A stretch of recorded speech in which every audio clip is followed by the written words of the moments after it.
Hello, everyone. My name is Carly Shishka, and I am a student advisor with the Student Success Center. And today we are going to be talking about the basic level of writing a resume and what general tips you should all have considered within that. So when it comes to writing a resume, some sections we want to consider is obviously your contact information because employers need to know who they're talking to and where exactly they can be reached at.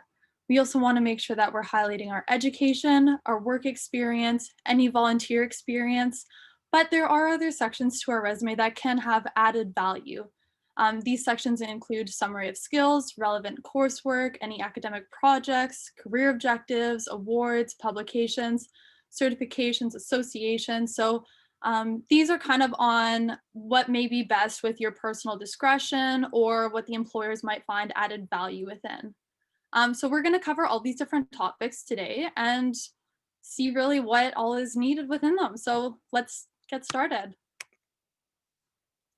So when it comes to contact information, there's a couple key components that we want to have within this. So um, really the four main things we're looking for in this section include having your full name and having it quite legible, having your current mailing address, contact email, and a contact phone number.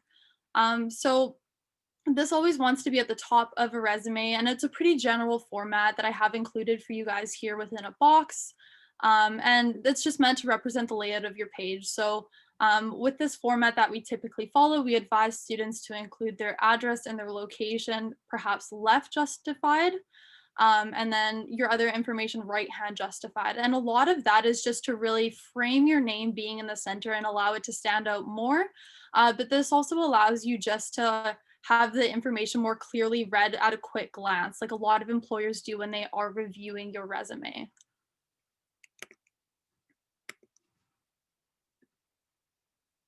So when it comes to writing a career objective, this is something that isn't necessarily required, but can be a great beneficial additive if, of course, you choose to include it. But what is really important when we do include this is we want to make sure we do it within an efficient manner.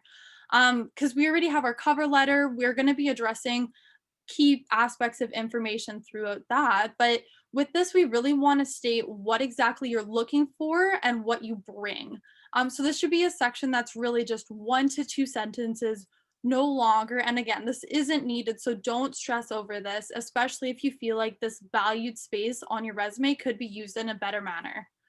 So when it comes to your career objective specifically, the best formula, as we have here and as I've already discussed, is that any objective should just really outline what you want and what you bring. So an example for this is seeking a position as library assistant where I will be able to contribute my organizational and customer service skills. So through this, we can really clearly see what they want. You're also more than welcome to bring in there that you have, let's say, 5 years of experience within the customer service um, expertise or like area involving clients. When it comes to your education, on the other hand, this is where it starts to get a little bit more technical, if you will, but still nothing to worry about.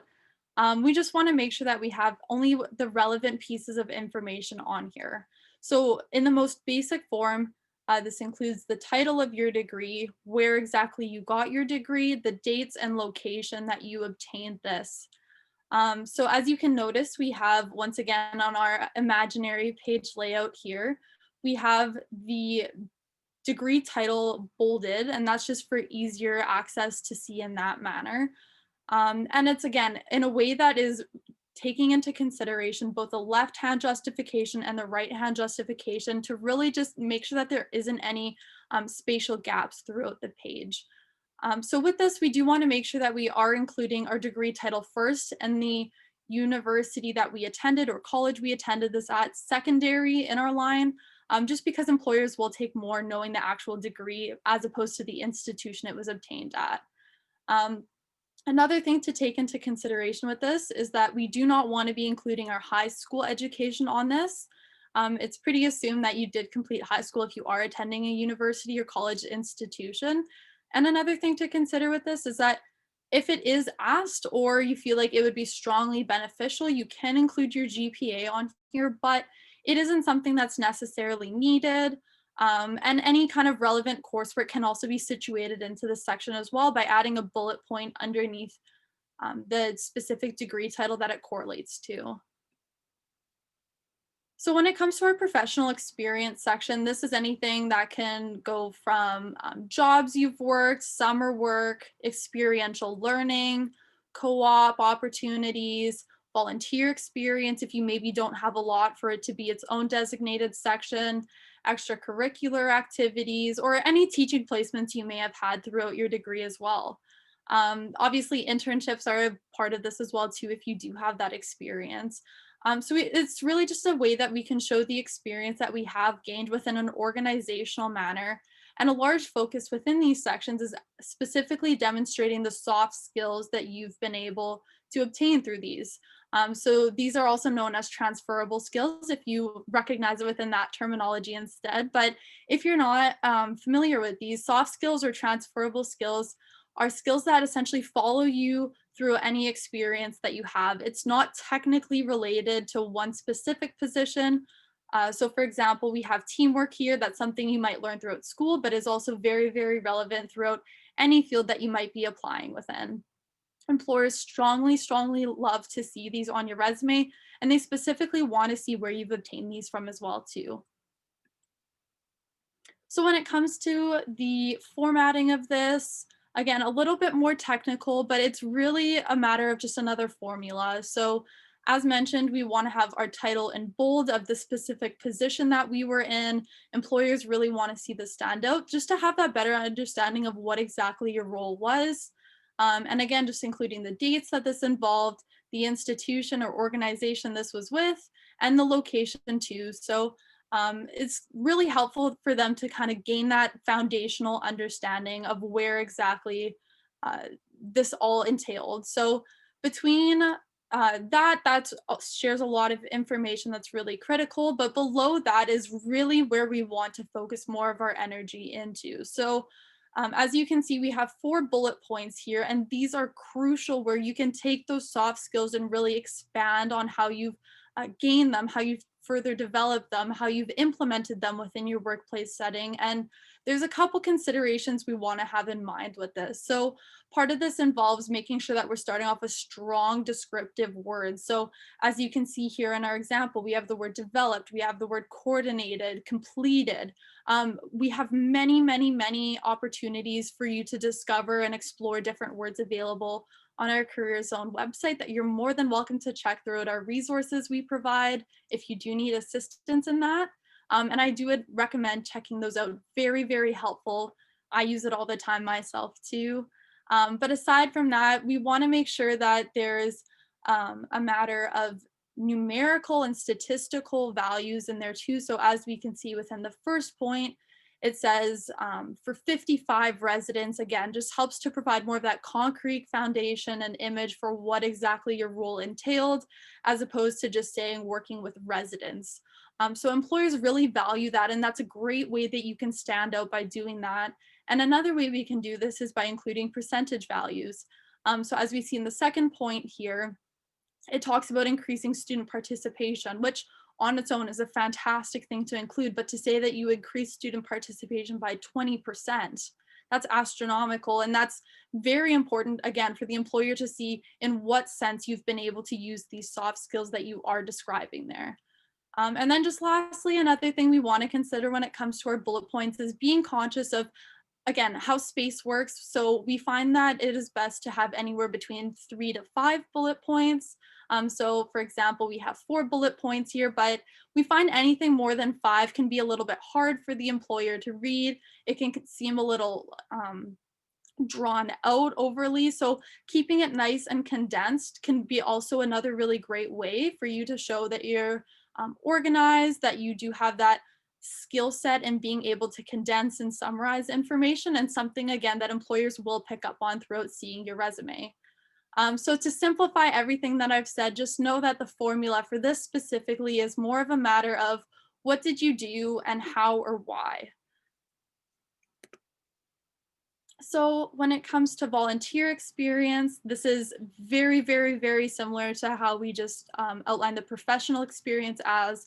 The formatting would be the exact same way as, of course, listing your position title with the volunteering position, the company, organization, institution this was at, followed by the dates. Even if it's only one date, that's perfectly okay. But just know that this is very much reflective of what we've just described in that following section. So if you're confused on how to do the formatting, just refer back to that section again. But in terms of additional qualifications and awards, this is more so just a matter of showing them what else makes you qualified for the position, or what awards you've had in recognition of your skill set, all the other important things that employers might value, and just simple bullet point formatting. So with this, as you can see, it's a matter of having the title of the qualification or award, as well as the date it was obtained in brackets. So quite simple, but yet very, very effective for sure. Now, when it comes to including academic projects, I always tell students that this is a very critical place for them to really show that if the employer is wanting to see a specific set of experience, but they don't necessarily have that through professional experience, this goes to show that you're still well aware and well informed. So with your academic projects, of course, same format as far as having the name, institution, dates, location. But when it comes to actually stating it, we also want to describe the project in paragraph formatting. So essentially, when we're doing that, we just want to highlight what the project was and any key contributions that you specifically would have brought to this project. So I find that this is best included on a resume by having two relevant projects to the position you're applying for. So for example, with myself, I'm a social work student, so maybe I'm going to highlight a project that was related to mental health and another one related to counseling therapy. As a student myself, it can be a little bit hard for me to get that experience prior to actually having my full degree. But employers are really strongly going to value showing that I have that awareness, showing that I have that understanding and how I've been able to implement it.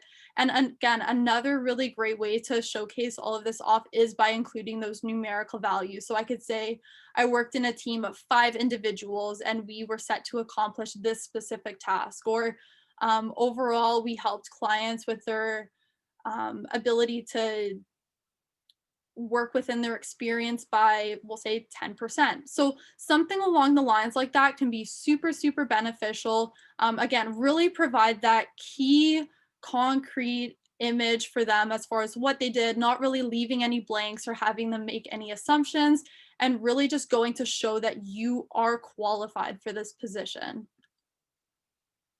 Alternatively, when it comes to our cover letter, this is something that is just as important as a resume. And with that being said, it is so important to make sure that we're having our cover letter specialized towards each position that we're applying for. So the biggest mistake that students typically make is just having kind of a standardized ones that they'll just set out to a whole bunch of different employers. But we really want to make sure that it's geared towards the specific field that we're going towards. So the best way that I find to do this is to actually take the job posting and really just highlight any key terms they're looking for, any qualifications they're seeking, anything within the description that would stand out, and make sure that our resume and also our cover letter reflects as much of that as possible. So how exactly do we do this? Well, when we're looking at the introduction, this is more just of a simple statement as far as what are you applying for and why are you interested in working for this company. So it might be a matter of saying, I'm strongly interested in applying for this position as listed on whatever organization you found it from. And then you could say, as a whatever year student in this specific program, it aligns with many of the values I have and the experience I'm looking to obtain.